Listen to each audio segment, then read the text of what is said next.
Hey, folks, thanks for tuning in to this episode of Real Talk Fishing with No Limits. Brought to you by Seagar, high performance braids, and 7 reels created by St. Croix Rods. And the Clean Cut Cleaning Station brought to you by Rufflin Kennels. This thing is fabulous, very universal, and something that we all need to be having with us, especially as we approach fall fishing and fall hunting seasons. So today we are talking to two-time back-to-back National Walleye Tour champion, Tom Huynh. Tom's going to join us here in a moment. We're going to talk about how he did it, where he was at, what went into it, the mental game, all those things that he had going on to win these back-to-back championships. Tom is a great guy. Giving us a few minutes, really just a couple days after the tournament, jump on. We're going to bring this one to you a little out of schedule. So we want to get this info out there ASAP, and I'm going to be out of pocket for a couple weeks. So, but nonetheless, you want to hear about a little live scope and all that goes into it, a little bit of TH University talk a little bit on 2026 NWT schedule, and just fishing in general, because Tom is just a good dude and deserves this win. Man, let's just hear from the two-time back-to-back National Walleye Tour champ himself, Mr. Tom Huynh.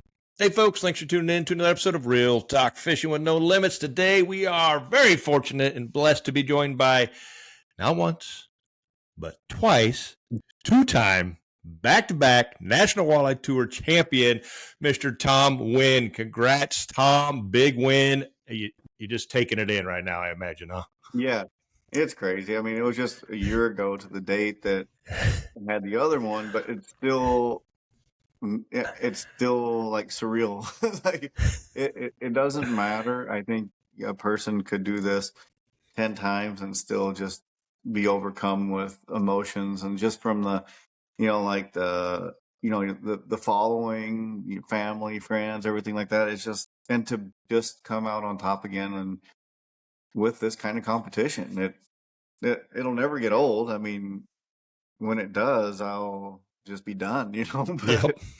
it won't be old. Yeah, that fire has lit that passion good, and I think we all kind of feel like that when I don't have that fire or that competitive edge, that's when it's time to hang it up. Yep. But I think Yep. we're far from that in your world right now. Yeah.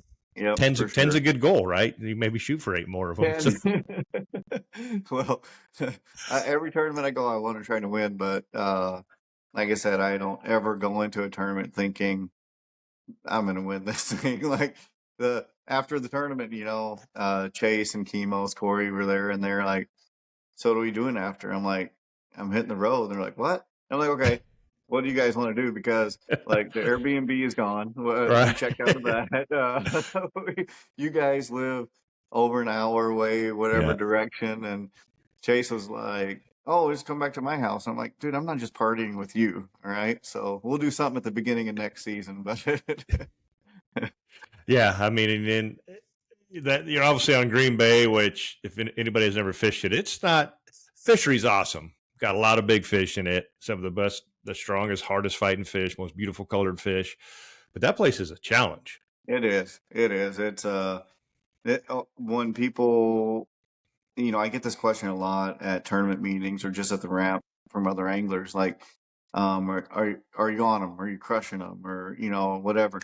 I had to think about that at Green Bay. Like, I came into that tournament, and I don't think I've ever caught a tournament limit at Green Bay since I started fishing this. And I've caught big fish there, so I've had good results, but I've not caught a tournament limit. So at that pre-tournament meeting, I would tell people that, and I'd also say, if I catch a limit, it's going to be a good one. But Right.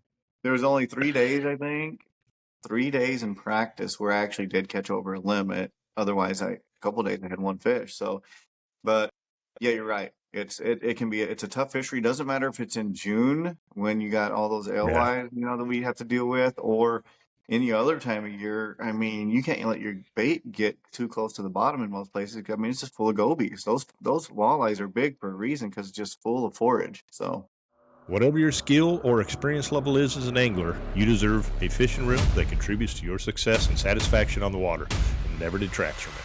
And the makers of St. Croix Rods, 7 Reels, spelled Seviin, is born of 7 decades of design and manufacturing expertise, industry-leading angler support, and the American family ownership dating back to 1977. 7 Reels are designed and crafted for high performance and unrelenting reliability. verified at least 16 different ways by extreme torture testing at Seviin's one-of-a-kind Park Falls, Wisconsin laboratory.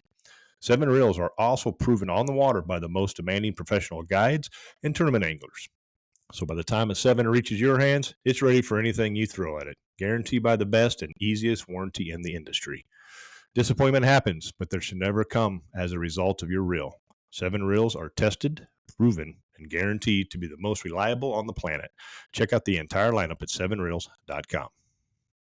Yeah, it's such a diverse fishery, really. I mean, the north to the south, east side to west side. It's Mhm. fishing several different Yeah. fisheries in one system, Yep. and it's big. So it's not like Mhm. you can just run out there for 4 or 5 days and kind of figure it No. out.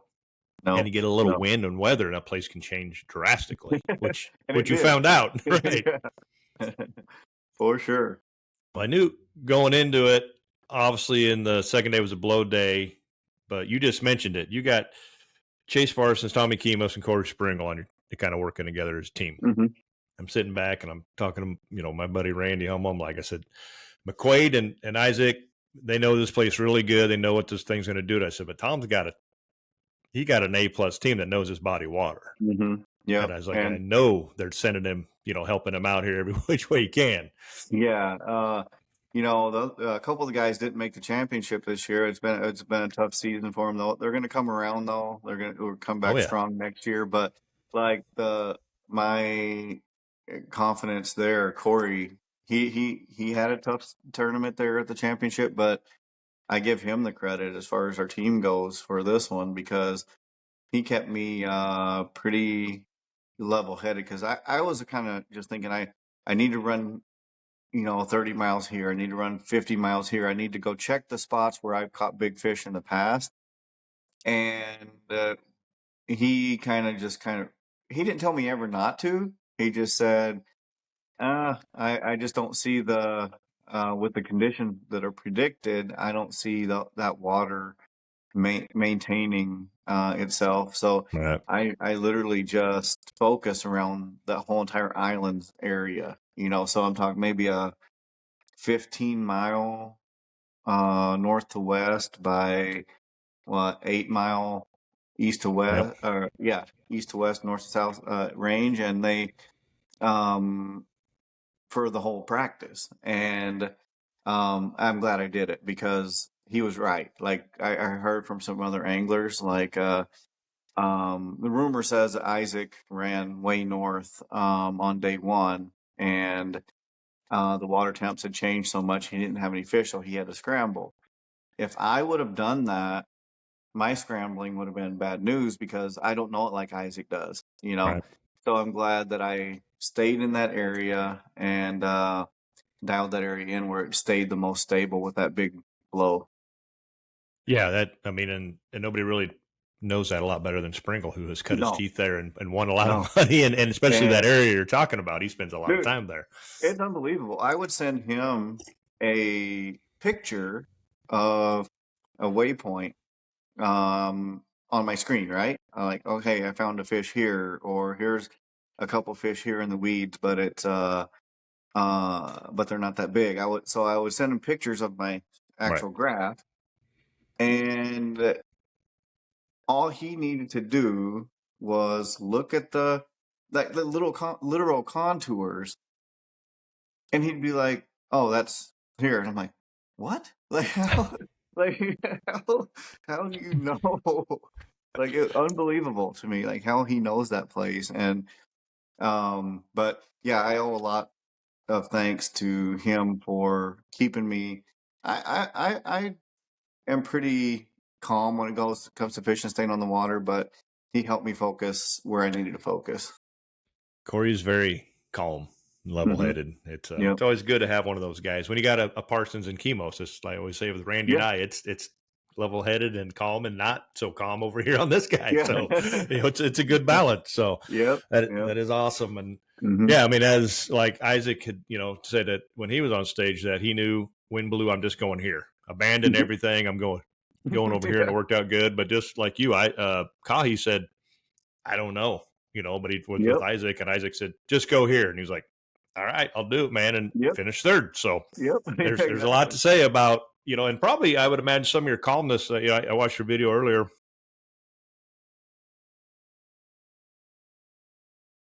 Hey folks, Brian Shore here with Clean Cut Cutting Boards. This thing is awesome. I always carry one along with me in the truck for days like today where I find myself just getting off the water. We got a couple, nice walleyes that we kept to eat for tonight. And the fish cleaning station is broke down, or a lot of times early spring and in the fall they're closed, right? A lot of places people don't have fish cleaning stations, or whether you're somewhere really remote, you're back at your cabin or your camper, you find yourself after a good day of fishing, you got some fish to clean, and you don't have anywhere to do it. I always have this clean cut in the back of my truck, ready to go anywhere. That's what's awesome about them. They come in 2 different sizes, a variety of colors to meet your needs. These things are just all-purpose and on the go. You can flip this thing over, and if you're having a big gathering or something, it's basically got a big bowl on the back to put your pulled pork in it. You can make a vegetable tray, whatever it may be. It is more than just a cutting station. It is a very, very versatile, durable unit made by Rufflin Kennels. So check them out over at rufflinkennels.com for the Clean Cut Cutting Station. Try it out. I guarantee you're going to love it like I do. This isn't the first time you've been here. You've been here several times now. So obviously just the less nerves and kind of the ease going into things. You're like, I'm pretty familiar with this place. Yep. It's Green Bay. I mean, I've learned and screwed it up last time I was there to never go to the same spot the second day. It just never works. It probably has for somebody, but not this guy. And just got to remember not to do it because it changes so much. But you knew, I mean, you still got to go look, right? Obviously, you got a 43-pound bad, but high winds and stuff. It was straight crazy. Yeah, the reason it changed is the water temps. Like that wind being sustained for that long and that strong, and that gale warning, like it blew that warm water out. The cold water got flipped and came up, and so that's why they were gone. Like I'm confident that if those fish were, if that water temp would have stayed in the mid-60s, those fish would have still been there on spot number 1. But spot number 1 and number 2 were completely gone. As anybody watched my live feed, they saw me scan through one time, and I didn't see any form of life whatsoever. And I made myself leave, and I didn't have where I ended up fishing the tournament. It really wasn't anywhere I fish and practice. All I did was I just started going east, the direction the wind was blowing, until that water temp rose like 3 or 4 degrees. And I went to that depth that I was fishing. The depth I think that I was fishing was key in keeping the gobies at bay. All right, because and so when I saw that water temp rise, that's when I started fishing. And so, and when it rose quick. Like all of a sudden it was like 58 degrees, and then within just no time at all, as I was cruising, it was up to like 63, 64, and I'm like, wait a minute. So that's when I stopped. So that wall of cold water was kind of pushing, and those fish were right ahead of it. Those fish were just right at the, so that line there, and that's where. So technically, it was a form of structure. If you think about it, that line of cold water would have been a form of structure where those fish were. It was holding those fish like a wall. So that's where I just was so fortunate to just say, put your trolling motor down here and look, and I didn't pick it up until I went back to weigh in. So it is a hunt mode, no doubt. And that's really what a lot of the scoping is. And the advantage to it is you can pull up there and you can drive around through 2D and side image, but we know how many more fish you see once you drop that thing in the water that you don't see. And then sometimes it's like, or especially if there is structure around, you can kind of pick them out of those weeds and rocks. But just putting it down until you find them. We had kind of the same thing happen to me at the NTC where it blew, and it blew the warm water out. And then it dropped 7 degrees on a 100-degree air temp. And you slid out not near as far. But that's not odd at all for those fish to move 5 miles or more on green bait. Though, pretty quick.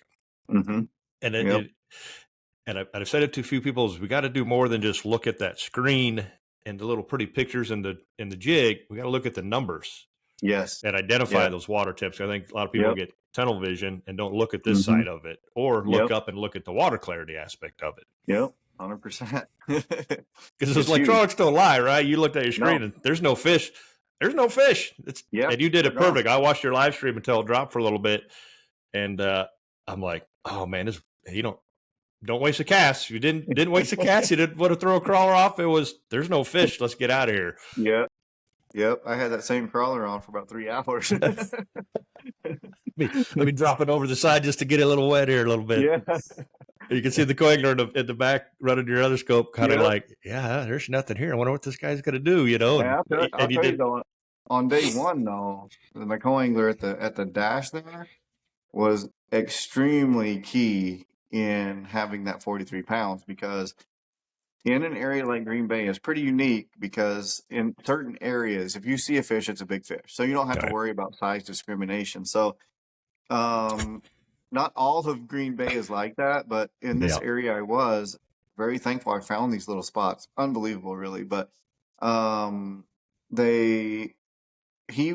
had him scanning out from the console 130 feet.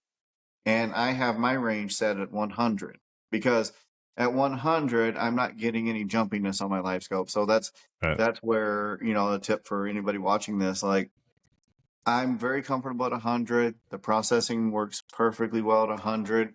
My size gauge, in my mind is better at 100 feet. But when I'm scanning forward, panning at a pretty good swath, I'm hitting a pretty good area. But with him at 130 feet, just focus on one side of the boat. I told him, don't worry about scanning to the left side. Stay on your side, scan out. And he scanned at 130 feet. He could see fish way farther than I could. And I told him, if you see a fish, tell me, let me know. And every time he'd be like, Tom, there's one out there at 90 feet. There's one out there at 80 feet, whatever. And I would turn, and 3 of those fish were ones he found on his live scope, and so that was very key in helping us get our weight.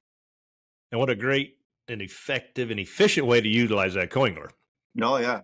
And not knowing the skill sets or whatever. I mean, there's a lot of obviously chatter out there, and the coanglers and the live scope are not getting to do anything. Well, your guy played a pretty crucial role.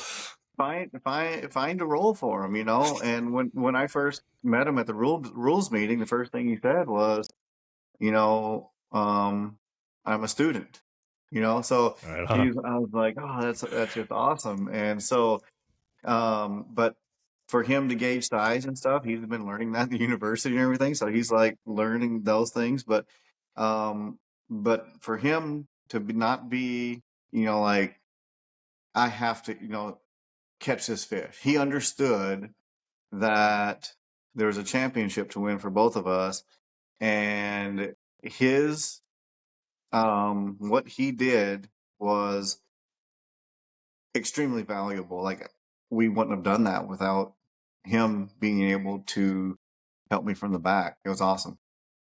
Yeah, I think that gets probably overlooked a lot. Everybody wants to cast and hook up to that fish and bring it in and be like, yeah, I brought in 3 of those 5 we weighed in, or whatever the case is. But you also got to identify that it's a championship that we're both here to win. And my best chance of winning this is to let that guy right there in front of the boat do his thing and soak it in and do whatever he needs me to do. Yep. And the main thing is with that too, like, I'm fine with co-anglers catching fish. I've been caught by my co-angler, as we've talked about before, and I'm super happy with that. But we've been on the water for up towards a week already, and it's not about seeing the fish. We've already learned the cadence and how these fish want the bait presented. So that's where that plays in. And my co-angler's name is Gary Slagle, so he'll watch this, and such a good guy, great family. His dad came to congratulate us and drove out 3 hours. His son brought his dad out, and so that was pretty cool. That is cool.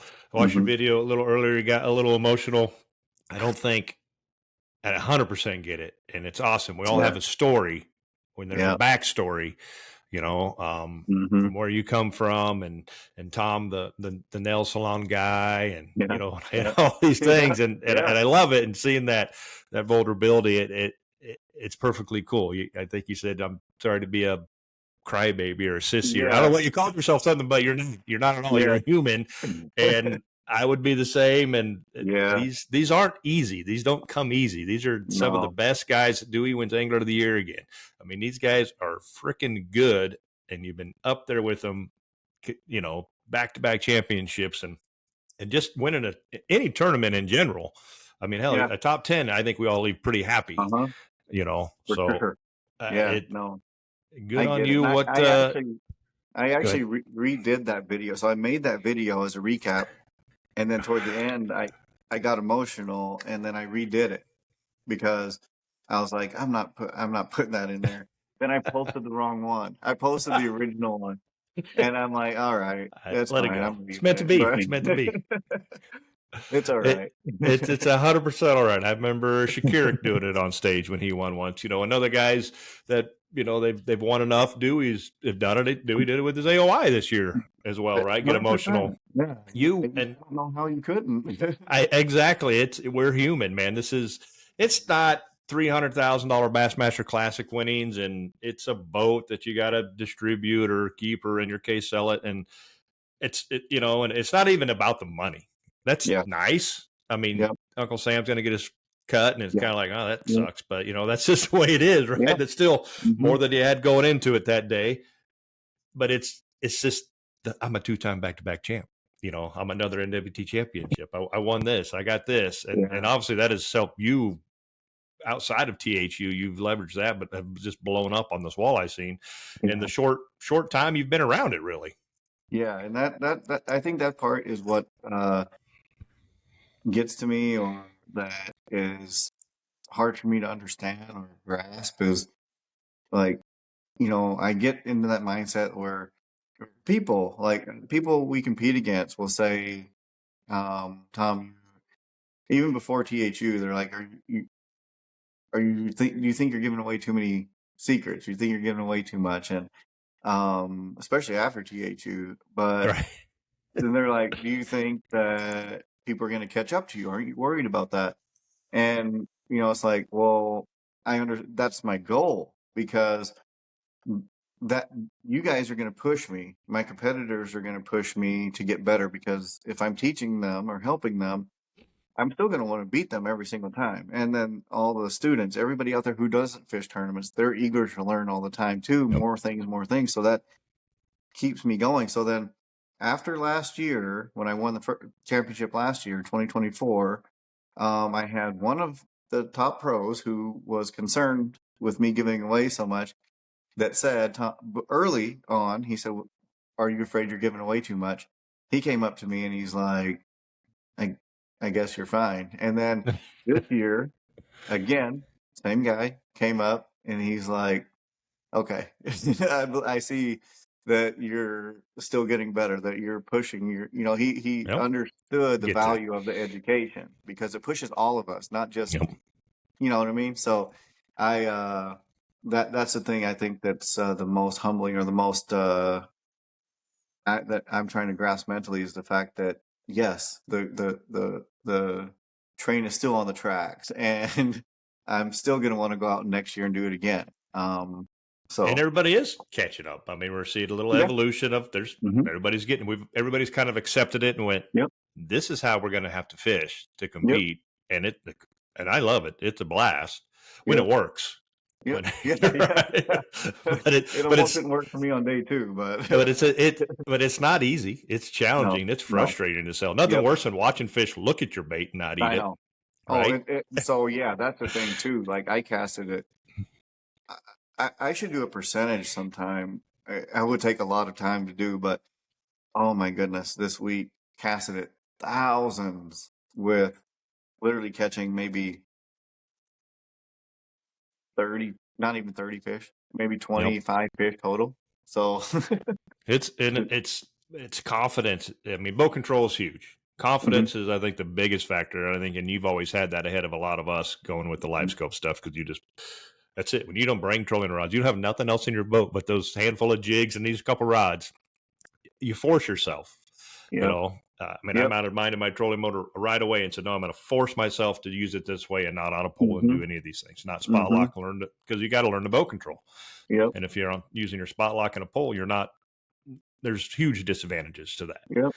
and Yep. advantages once in a while. But it's, Hmm. and I had it where I've guided a lot. People are like, well, how are you? I just fished a little local tournament and into a scoping and caught it. just caught walleyes, and everybody Mhm. else around me trolling is catching drum. Not Yep. very many. And a couple guys like, I Yep. can't scope here. How do you just catch walleyes? I only cast at walleyes. Yeah. Was my answer? Yeah. Yeah. That's like I just throw Yeah. a walleyes. Still Yep. pick up a drum here or there that comes flying in and attacks it. But they're like, Yep. I'm like, it's called thousands of hours staring at a screen, figuring out Yes. which is which. Yep. Admit it's Yeah. not easy. And there's bodies of Yeah. water like Mississippi River, even in Lewis Clark where I'm at, where it's really hard to decipher because they don't suspend a lot. Mhm. They're all kind of bunched on the bottom, and Yep. there may be one walleye in that crowd of fish Mhm. sometimes too.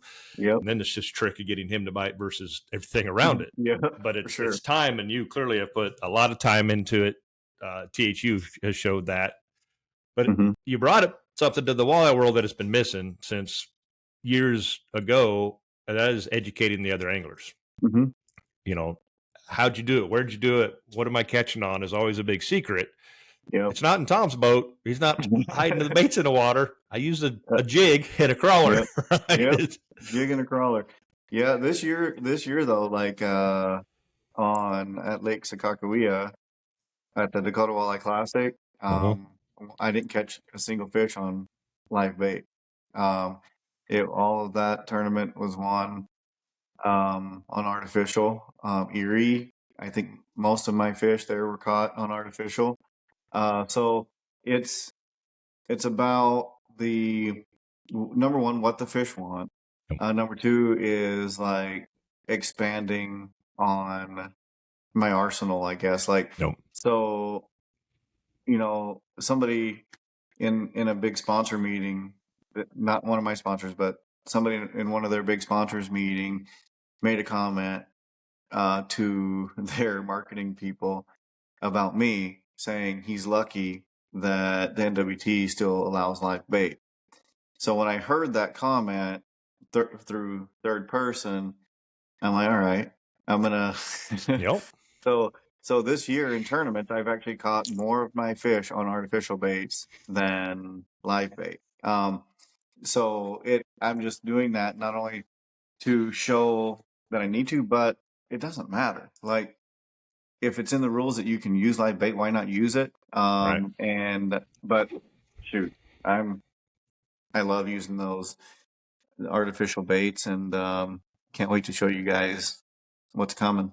They're so you can fish it more aggressive, Yeah, faster. There's no baiting, Yep. and if you get Yep. bit short, you leave it, right, and keep working it. Yep. There's just a ton of advantages to it, but then it's still hard to beat a jig and a crawler sometimes. Period. Yeah. So You got to do it, but it's just the evolution of that, and then also as we get into using live scope more and more, some of these fish are going to get conditioned just like the bass did down south. I Yep. believe, like to certain baits and things like that. So tackle industries and stuff like that, there's going to be a lull, of course, because of live scope, but then there's going to be a surge. I think then there's going to be a big time when it's like, okay, we're going to need something different. We're going to need these. But now what we've never been able to see before is when it comes to artificial baits and reactionary style baits, we've only ever made baits that we think fish are going to want to eat. Yep. Now we can see it, right? Yep. So now that's where the difference is. We can see what they actually want, what they don't want. That's the most important part, what they don't want, and modify things and create new things to make it even more fun. So the tackle industries you're going to see some, I think you're going to see some changes in the next couple of years, and it'll be good. Yeah, there's already been, quite a few. Berkeley's brought a handful of baits here at ICAST. Rappler's brought a handful. There's the tungsten, obviously, the density that's been proven, which obviously you're using a ton. I don't think I ever use a jig anymore that's not tungsten, except maybe early spring. Yeah. When I'm not, or more I'm just working some shallow stuff, but because I want it to fall slow, and what have you. But yeah, there's the finisher.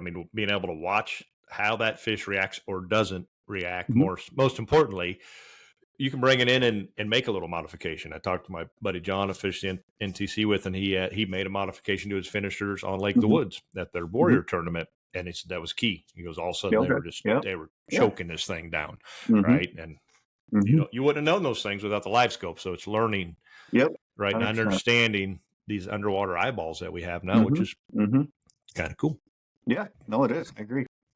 It is very cool. What THU? Anything new? You get any of this practice stuff on there?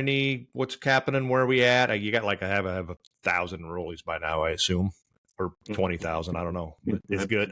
It's good. All right, it's good. It's crazy. Like the numbers have surpassed my goals. It just launched a little year ago. Yep. No, it's not even a year yet. Funny. Yeah. But anyway, is doing well. The Master Forward Facing Sonar course, the original course, teaching everything live scope, has done extremely well. And then the way I'm expanding it is doing lake specific stuff. Yep. And I launched the Lake of the Woods course a little over a month ago or so, and that went way again. It was crazy. So I'm going by like through my social media and stuff where people have the most questions for me. And Lake of the Woods is one of those big ones, is because back in 2021 when Nate and I like won that by 35 pounds, I think that stuck in people's heads. So that was a big one that people kept asking me about. Lake of the Woods, how do you do this? How do you find them? What do they look like? So I created that course, and that course actually ended up being as robust as Master Forward Facing Sonar. It was, Right. I thought it was going to be like a smaller little deal. Yep. It ended up being actually just as much content. And so yeah, that's how I'm expanding going forward with lakes that are the most popularly asked. I love it. What do they look like? Lake of the Woods. They look huge. That's what they look like. Right? Yeah. I got a Lake of the Woods hoodie right there. I think you can't really see it's blurred out, but that place is obviously highly popular fishery. Yeah. Full of monster fish. It was, I think, what Nitty had in that last tournament, like 100 pounds or 120 pounds or something in 2 days. It's like, I know. Yeah, it's a slot, folks. So if you don't know, you can't keep anything from 19 and a half to 27 or 28. Something like that. Like 20 to 28 basically is a slot. You can't keep it. So it's full of those in-betweens, but it's full of those 28 to 30 plus inches too. And man, I wish we'd get back there. I wish I could just get back there just in general. Just to go. Go. A great place to learn it though, because you got target-rich environment, big targets. But there's obviously a ton of Seagars and smaller ones, and it just kind of depends on what time of year and where you're going, where you're fishing out there. And it's really just kind of an all-day bite on that system. You can catch them all day long. Yeah, I think so. I haven't been out there all times of year yet, but I see that bite being pretty consistent all of open water. And, it is a target-rich environment. Still one of the best places I think to learn live scope though would be like somewhere like Leech Lake, even Mille Lacs, because you got all different sizes, and you have sand flats, you have the rocks, you have the basin. So, but yeah, very special place, and I plan on going forward. We're already working on a couple more body of water specific courses to be released in the near future. So, can't be happier with the university. Every single day out on tour, whether it's at the boat ramp, or I had a guy saw me towing the boat, saw the Northland boat being pulled through Marinette, and he followed me to the gas station just to tell me that he's enrolled in the university. That's awesome. And every co-angler, I think, at least every tournament this year, I've had a co-angler that was enrolled, and so just seeing that, and how everybody, the people sending me their pictures of them and their families catching all these fish, and or sending me their placements from last year versus this year in these tournaments, how they're getting better. Yeah, it's so cool. Like, that's the best part, is seeing the success. I was nervous releasing it. I'm like, oh yeah, is this right? Is this does everything in here, is it ready to go? And it's just cool to see the positivity. Well, it's good, and it's, like I said, it's something the walleye world needed and needs more of, and continue putting it out. It's thu.com, folks, for those that don't know, Tom Wynn University, master class on forward facing sonar with obviously new elements continuing to come out. And Yep. Tom, really, I've gone through it. I think when you leave the course, you should have a pretty good idea of what you're doing. But it's also simple in a sense, but we overcomplicate all these electronics so much. That's everybody's so wrapped up in settings and stuff. And it's they're pretty good to go out of the box, for the most part. Yeah. But everybody water's a little different and water clarity and what have you. But check it out, thu.com. We'll drop links down here below. Hit over there, subscribe. And if you're not following Tom on his social media, just watch him because he's giving out discounts on this thing all the dang time. There's always a holiday. There's always a reason. There's probably I'm a 2-time back-to-back champ discount coming up. There actually is. See, there actually is. It's going to be pretty aggressive too. So I don't know when this is coming out, but there you go. So just follow along, be a big fan and follower of Tom's, and take advantage of those when they come out. So he's not, I can tell you, I don't tell him enough, he's not in this for the money. He's in it to share the knowledge and educate everybody about it. So, and if he can make a few bucks to fund the fishing aspect of his career, awesome. So, hey, the time, if you've taken the THU, and you spend any amount of time on the water, if you're a touring angler or you spend any time, you can see how much time it took to put into creating that. So that's where if I have to be on the water creating that to teach people, I can't be in the nail salons making money. Right. So there's got to be a balance here. So the Garmin Active Captain app, I got a Lake Francis case video where I kind of showed some of the scope and stuff on it. And that thing's slick. That works really nice. It's simple to hit record. Unfortunately, it was super hot out, so my phone was getting hot, and I had to put it in the cooler to cool it off, so I missed some of it. But I'm like, this is a really good way to do it versus having to have another camera, on the screen and stuff. So it is a very slick. Garmin is leaps and bounds ahead of so many people on that stuff. You wrapped up. I saw it the other day. You took some kids out, or was it a kid event that you've done? I think you've done it a couple of years. Tell me about that a little bit more. That looked pretty exciting. Future Anglers in Minnesota. So that is a group that I was invited to an event last year. And again, this spring, I was invited to a crappie tournament down in Lake Minnetonka. But I didn't participate in that. I just hung around and chatted with the parents, the kids, and they had some went out in boats, but some were on the dock. So I hung out with the ones on the docks, and it was a great experience because there's a lot of kids out there, and I plan on probably this fall interviewing some of them because I'm just so curious. Like, a lot of these kids are fishing and have very high interest in fishing, but their parents don't fish.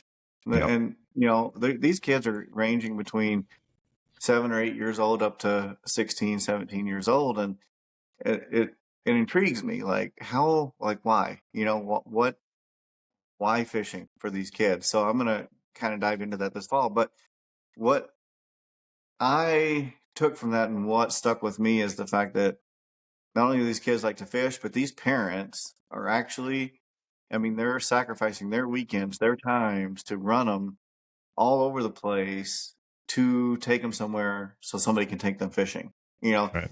So it was just a cool deal there to witness that. And, to become a member of Future Anglers in Minnesota, you don't have to be from Minnesota, and it's not that much money to enroll, and you get all of their benefits too, like discounts from their sponsors. And THU we partnered with them too, so that people can take advantage of some deals through the university. But there's a Legends tournament that they put on every year, and I did it last year with a kid, Callan, who's going to grow up he's going to be a really good angler, already marketing himself really, really well. And so this year is the second year. It was up on Leech Lake, and there were 6 of them, and it's random draw, and I drew Shyla, and the youngest one, I think, of them, and she was brand new to it, barely limited fishing. So the other kids had personal best fish of like 27 inches or something like that. It was crazy. And her personal best coming into that tournament was 20 inches. And so that shows you her experience level. So, I pick her up that more. We, get in the boat that morning. We go out. It's windy. Like it's Oh, bad, bad. So they let us launch anywhere we wanted to on the lake. So I picked a area that was out of the wind, and um, we went out on the some flats out there around Goose Island, and we only caught. I think our biggest fish was like 23, 24 inches, but it was so much fun, and like it was crazy how good she was already. Like it was windy, and so I was like, okay, to get her bearings, there's a fish like 30 feet out, and I said, okay, I'm gonna cast my jig. You cast where my jig hits, and I'm gonna burn yeah. mine back in. And I casted the first one, and hers was just right there. I'm like, holy crap! I said, Nice, okay, just let it nice fall. cast. Yeah, I was Oh, like, let it fall to the let it fall, and then I'm like, okay, now just barely move it, and she reels up the slack, brings her rod down, and the hook set was the best hook set I've ever seen from any human. I was she'd like, lean are into you it, huh? kidding me? Yeah. And I'm like, wow. And then so um, we recorded one of the hook sets and I posted it. And within a day, I think we had over 30,000 views on It's her huge. tiny little body doing Yeah. that aggressive, awesome hook set. So on Green Bay, I don't think my hook sets were still as strong as Shiloh's, but I was trying.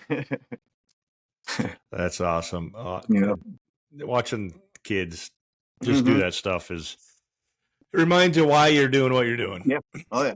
And, Yep. and we all have a story of how we got into it. And like you said, sometimes the parents don't fish. It's their uncle, their Yeah. neighbor, or their dad or mom's friend, whatever Hmm. the case may be.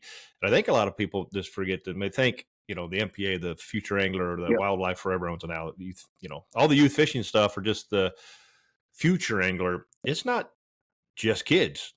No. Some of the organizations are obviously more focused there, and it makes sense, but it's everybody. COVID was a Yeah. huge, growth spurt for people re-engaging and getting back out there. The whole R3 platform, that's what it's for, to re-engage, reactivate, people that fished. My kids don't fish with me anymore at all, Hmm. but they did when they're Hmm. little because they didn't have a choice when they're going to, mom and dad are going places, you're going with them, but now they're in Yeah. college and busy. But I'm like, they're going to have kids, or when they're whatever, 10 years from now, they're going to come Hmm. back to it. They're going to be like, Yep. oh, okay. And then they're going to remember, like, I don't have a single picture with you catching fish where you're not smiling, from ear to ear. Yeah. So you may Yeah. have forgot because life got busy, but Yep. you loved it. And Yeah. Yeah. And like you said, it's not just kids. I just recently had a FedEx driver come to the shop, and he was delivering some fishing stuff, and he asked me. He goes, "I'm looking to get started in fishing. Where do I start?" So it's like it goes across the board, and yep. if we can be part of, you know, somehow being part of that, getting more people out there, I think I mean, the world would be so much better. It'd be such a better place.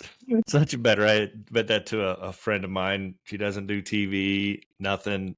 And she's very, very intelligent, yoga and stuff. And I was like, just go fishing. I'm like, it's Mhm. now she's got a Mhm. grandbaby. And she made a post. She's like, tagged me. And she's like, Brian, I went fishing. She's like, you are 100% absolutely right. Just the serenity and just the Yeah. peace. And I'm like, just getting your headspace. I'm like, yeah, hey, catching's cool. And I don't think it was in a boat. It's just off Yeah. the bank somewhere, with her Yep. daughter and son-in-law and the new baby. And it was like, yeah, that was it. That's what I needed. I'm like, it's a great Yep. reset. So, I mean, I get Mhm. clients like that come out and they're like, I'm just getting back into this. I want to learn a bunch, Yep. and it's so that the whole day is completely different versus now we're not necessarily catching, we're explaining and teaching Mhm. Mhm. why and how. And at the end of the day, they're like, I'm like, man, we didn't really get much. They're like, no, I am blown. There's way too much Yeah. information, but they're like, that's what I wanted. He's like, Yeah. I get it. Because now when I come out by myself, I can, what I'm doing or Yep. not doing, at least it makes a little bit more sense. Yep. And that goes to on the co-angler side. We had that discussion a little bit earlier, but even when we do have our co-anglers where it's super, super windy Yeah. and they can't be up front with us or whatever, I get people watching some of my live streams and they're like, oh, his co-angler's just sitting back there doing this, doing that. He's not doing anything. every single one of my co-anglers, and there's probably a lot of them watching this, but every single one of them has been super appreciative. Even if they don't actually catch a fish, if they're not standing up front with me, they've been super appreciative of what they're learning, and that to me is, like you said, it's the most important thing. You don't have to catch a fish to learn a ton for the next time Right. you go out yourself. Yeah. Let's touch on that co-angler stuff. I had a client yesterday, one guy, and interested in doing the co-angler thing, the pro-am, Mm-hmm. didn't know a lot about it, explained it to him by the end. He's like, all right, now I get it. He's Yeah. like, if I only pick 1 or 2 tournaments next year, which one would they be? I'm thinking, which one will he have the most chance to engage? Erie, you Yeah. might get a troller. I'm like, you Yeah. might end up trolling, or whatever the case is, you can probably just cast wherever and you might catch fish because it's Oh, pretty 100%. extremely target rich environment. So I'm like, Erie's a good one. And I was like, Yeah. and Mobridge, I said, like, Hawaii, probably a good one too, because you only get a couple over. So once you get those, the guy might go to trolling or pulling rig and bot, who knows? I'm like, but it's a Mm-hmm. place where, and in May it can be shallow too. So you might just be blind casting or whatever the Yeah. case is, It's like, Yeah. there's a places where you can maximize out of the back of the boat. But I told him, and for anybody listening, and I've said this on, I think on the last couple, if you're signing up as a co-angler, because it was a little struggle this year for the NWT, didn't have a ton of, the huge, massive waiting lists, you should be signing up to learn and educate, not to win. Yeah. You can take your $650 and go to a casino and have way better odds. Yeah. No, 100%. And really, it's been stressed, I think. Is it by the NWT or somebody, like the co-anglers, their primary role is to be a marshal. Now, if you go back to the Bassmaster elites, when they used to run marshals in their boats, the marshals used to have to pay to be a marshal. But what would they get out of it? They couldn't win any money. Nothing. Nope. They walked away with zero money, every single one of them. But they had to pay $500 some bucks, I think, to be a marshal. But what they got was education. What they got was learning. They had to go to a class too. They have to sit in a class before the tournament and get approved or certified. Yeah. So for people who are saying that from the outside looking in, saying, "Oh, I'd never want to be a co-angler on the NWT," it's like, hey, at least there's a chance to actually walk away with something. Money. But you're always going to walk away with knowledge, even if it's you draw a pro that isn't up on everything or is new. You're learning. You're seeing that. You're seeing the beginning stages of becoming a pro. And if you draw somebody that's seasoned and really good, then you're seeing, okay, this is how he's doing it. This is the efficiency level, right? So you're going to learn something regardless and have the chance to walk away. And just like my co-angler right now, Gary Slagle from the championship. I mean, he said he jumped in it to learn, and this was a bonus. And he can't believe, he just walked away with the championship. Yep. But yeah, that's the thing. So people need to kind of get over their. Right. You're putting it politely, crap, but you you're correct. Right. You remember what I said to you the other day about the drama? Yeah. When you tried to reach out, just tried to ease my mind a little bit, and that's exactly. Yeah, there's a lot of noise, and everything isn't going to be handled the way we want things to be handled. But once again, there's only one platform to fish this type of level, and if you don't like it, don't do it. It's like the Basses just did their whole shake up with the forward facing sonar thing, and it's, if you don't like it, you don't have to do it. Yep. Period. That'll obviously, put a lot of things to rest, I think, for Bass after this next season. When they can see who does well with or without it type deal, right? Yeah, it'll be interesting. I think some of these young guns are going to do fine, but there may be situations where they don't. I mean, it's hard to beat time on the water when you're 19, 20 years old versus the 50-some-year-old. Yeah. You just, obviously you can't have as much time on the water. But as we talked about before, the learning curve nowadays is light years. THU, YouTube, right? We're not waiting around. I just got off the phone before talking to you with In Fisherman on a magazine article. I'm like, all right, cool. People are still reading these things. And I used to wait every month to get it.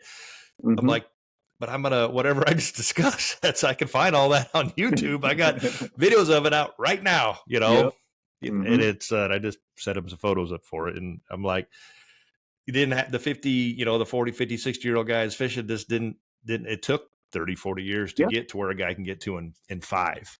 Yep. So, but that's just the way it is. We can't change that. That's called evolution. Mm-hmm. That's the progression of the sport. And it's ultimately, it's good if we get people started younger, like these fishing future, Minnesota, you said you got these up and comers, and high school bass fishing over there in Minnesota is huge. It's blowing up everywhere. Universities have embraced it. Full ride scholarships to go to Montego University and chase bass. I mean, how cool is that? Right. Yep. Like, well, see, that's a good point too. Technology, the availability of information right now is, like you said, it's there right now for any of us to go learn it right now. Whereas, like you said, 20 years ago, it wasn't so readily available. So that's the positive side. But that's where also you see all the drama on Facebook, the hate against forward-facing sonar, the hate against the tournament organizations is also because of this technology, because of Facebook, because of Instagram, because of all of this stuff where people can just sit behind a keyboard now, and it just makes it look so much bigger than what it actually is. So, just think about when GPS came out. I talked to some of the guys like Gary Parsons and stuff like that. When GPS came out, people thought that should be banned because now you didn't have to triangulate this house with that satellite, whatever. And so they thought it should be banned because it's cheating now. Just imagine when that came out, if social media was as big as it is now, that would be, I think, be as equal of hate messages as what we're seeing with forward-facing sonar now. So that's one thing that I keep in my mind too. That's why none of the stuff against forward-facing sonar and all that stuff, it literally it does not bother me. Like, and it's a really, the negative is always the loudest. Yeah, it's the same in the politics and everywhere. And as a marketing guy, you used to always say, you got to appear to be larger than you are. I'm like, nobody knows that it's a one-man company over there. You can spend a lot of money, put it out there, and be like, oh yeah, I've heard of that brand, it's huge, and it's like, yeah, it's just one guy just doing everything. That's good, that's success. But it's the same thing in the social media world, where that's a small percentage of people that are just the loudest. And the ultimately, and I heard it on somebody else's something here recently, is none of that matters. It only matters to the anglers fishing it. Put your money where your mouth is, or none of that matters. You don't know. As I just did a podcast on trying to break down next year's schedule and give a little background on it. Like, here, it's not Jeff Kelmain setting the schedule. That's not how this works. Okay, here's how it works. Here's the ownership. Here's, there's input and say. I'm like, but you don't know what you don't know.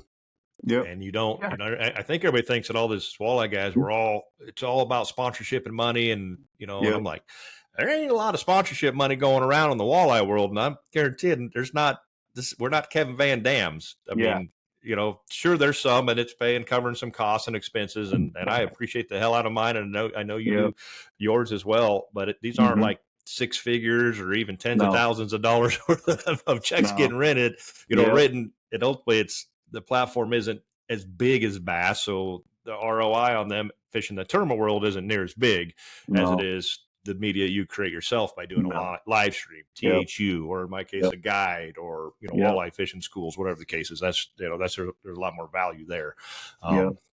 They just don't know what they don't know. But you just got as the anglers, we just put it behind us and focus. Just keep going, And you're right. It's just people like to assume. People see a big rat boat and just think, oh wow, it must be nice. Like, this thing is easy, and they gave you that vexes. They gave you that boat. Sure. All of it. And so, like, but it's a lot of work. So if you're going to make a living in the fishing industry, whether it's a guide or just an angler or educator with sponsors, you're working. It's a full-time job Hey folks, I want to tell you about this new line that Seagar introduced this year. It's been on the market for a couple years, but it's been over in Japan. They just brought it over to the United States this year, and I absolutely love it. It's called PEX8. This is by far the thinnest diameter braid I have ever used. This is still an 8-strand braided line with such a thin diameter. It's unbelievable. I'm using an 18-pound test today, and it feels like 2-pound. The advantages to this thin diameter is, if it's windy out, I'm not catching much wind, I get less bow in the line. High pressure situations where the fish are, taking on a lot of fishing pressure, a thinner diameter line, less visible, of course. Current in the rivers. I'm going to cut the current a little better. I'm going to get better control, and they did all this without losing any of its strength. This stuff is still strong as all the Seagar braided lines, and the sensitivity is second to none. So check this out. This is PEX8 over at Seagar.com. To represent these sponsors the way they want to be represented, and so yeah, it's a lot of work, and still people are going to watch this and be like, oh yeah, it must be nice. And here's a lot of my first hand experience with outside people looking in when they like talk about like the NWT or the upcoming schedules. I've seen people multiple times go up to the next bite guys, like other anglers, go up to them and be like, so what's going to go on with the NWT next year, or what's going to happen with the NWT?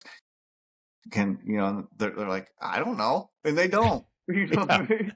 For some reason, so there's so many people who have this perception that we have, the magical abilities to know everything, or we're involved with everything. We're not. We're fishing the circuit that's the best for us at the time, and we're thankful for it, really. So yeah, we don't get it. We're not in these the operations meetings, with ownership and marketing and management, which ownership and management are two different entities. I can see, Bass Pro is a big sponsor of Next Bite, so I think they have some insight and have a little bit, as few of us hear some things, but really, as I said in my podcast, none of these are facts. No. Most of this stuff is rumors, and you may hear from somebody from the inside, and that doesn't mean that's even legit or true, because because it's where they're at on the totem pole, and it's gonna change. So there's been some chatter on the next year's schedule, and I was surprised to hear somebody wasn't, there was a little bit of negative with it. I'm like, schedule looks great to me. It's going to set up really good for the forward-facing sonar. You don't have a sharp and a Mississippi River in there. Oh, yeah, true. That's true. Obviously, big fish are at play. We're looking at Erie, I believe, first stop in April, which is Erie. It's just there's going to be fish. Yep. I'm going out of a different location, though, but it's further up near, I think, the Kansas and Detroit River area, which that's fine. Then we go to Mobridge in May. So Lake Walleye, which has been putting out some monster fish. That one's probably the only one I'm kind of like, Mobridge in May? There's some variables that could go in there. Yeah, that's not a place that people are running to in May necessarily. Those fish, if they're coming down, I think it'll be fine. I think there'll be plenty of big fish. There's just some variables with rivers, obviously, and mud, but it's a big system. I think it'll be just fine. It should be real fun, actually.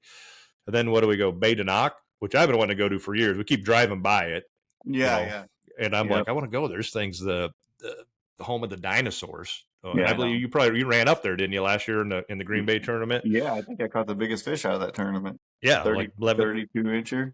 Yeah, over 11 pounds. Yeah, so I want to go there. So looking forward to it. I think there's Little Bay, there's some slots and some things like that coming to play, but that honestly, the slots make it interesting. When you you really got to dial it in to be like, all right, I got my twos, and now I'm looking for these 22 inchers, and identifying what these are, not throwing at 15, 16 inchers. And a bunch of different ways to catch those fish up there. As I understand it, I've never fished past no more than like Escanaba, maybe, 5-10 miles north of Cedar River. That's about as far as I've gone. Siegel, I think that area is called. Then we go back down the lake to Green Bay. Don't know what they're going to do, if they're going to put Minnesota or Wisconsin, Michigan limits or boundaries on it. That's where a lot of chatter is. You're going the same place twice. But like we said earlier, Green Bay is several different type of fisheries in one. Yep. So, and if anything, hey, we get to learn it more, you're there. So stay all month, whatever the case may be. I'm like, if I didn't have to work, I'd just leave the boat there, because it goes fast in between tournaments when it's just boom, April, May, March, whatever, April, May, June, July. And then I've only been doing this since 2021, and I don't ever remember a schedule coming out where there wasn't complaining about it. So I'm just going to go fishing, Yep. And they're all really good fisheries.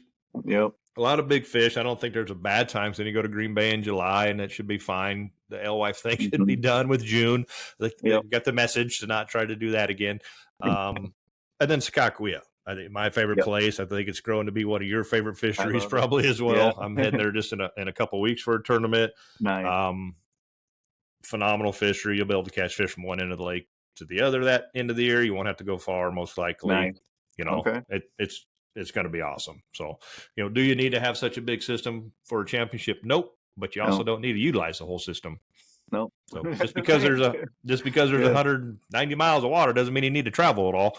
Yeah. So, And that's my advice to people too. Like when they ask me, how do you break down such a big amount of water? Just like I told you on Green Bay, I stayed within a certain area and just broke that down because, yeah, you're going to be more effective that way anyway.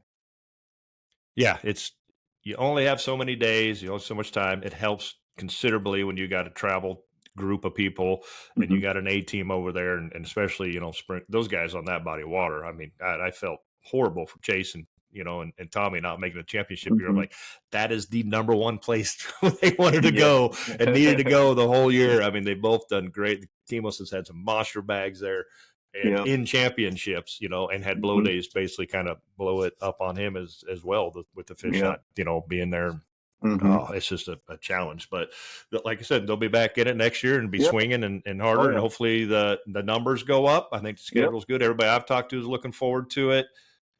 We don't ever want to end these tournament, you know, years on a bad note. And I know the championship had some variables, but everything's a learning curve or a lesson. And I think changes get made and modified so those things don't happen again, or if they, whatever the case is. So at least there's clear and concise action, so you know what you're getting into. So yeah, it'll be fine. Yeah, it'll 100%. It's going to be just fine, and fishing is just going to get better. And we're all watching and subscribing to THU University and chasing Tom because he's giving us all the secrets. So that's right. You know, there should be no secrets in fishing. There's not with me anyway. So there's not too many out there anymore at all. Like I said, it's on YouTube. I'm with you there. I put out a ton of information, way too much. There's certain things as a guide I got to protect some stuff once in a while, but that's just more or less to provide a client. And unfortunately, a fishery that I'm almost time, there is nowhere to hide. There is a very few secrets, but it's like you guys are gonna have to figure this out because I don't want to take away from this person's experience because now we've got 5 boats surrounding us, which happens. It wasn't that bad this year. I'm like, but that's it. I'm like, I gladly will tell you how, you know, what we're using and this and that and what to look for. You just need to go look for it yourself and figure it out. Makes sense. Yeah. All right. Well, let's wrap this up. I know you still probably got 100 emails and texts to get through and 10 more podcasts to jump on. So, yeah, I can imagine. Super stoked. There couldn't be a better guy winning this thing. Super happy. Isaac was, man, he pushed it to the wire, and I knew he would. I knew he was going to come in with it, and that kid is a stick. And McQuaid did it. And Kahi, man, he's coming on strong. He is. He's Jake's a hell of a good dude too, but every year he's just inching that much closer. He's got it. He's figured it out. The light bulb has clicked with the scope and stuff, and just being a good dude. So that helps considerably. You have anything we haven't covered? You want to leave a little nugget for everybody out there besides THU.com? Subscribe. FishTHU.com and fish. My social media pages, Tom Huynh Fishing. Just any questions you guys have about whatever with fishing, just holler. Let me know. All right, you heard it from the 2-time back-to-back National Walleye Tour champ, Tom Huynh. Stay safe, folks. We will see you on the water.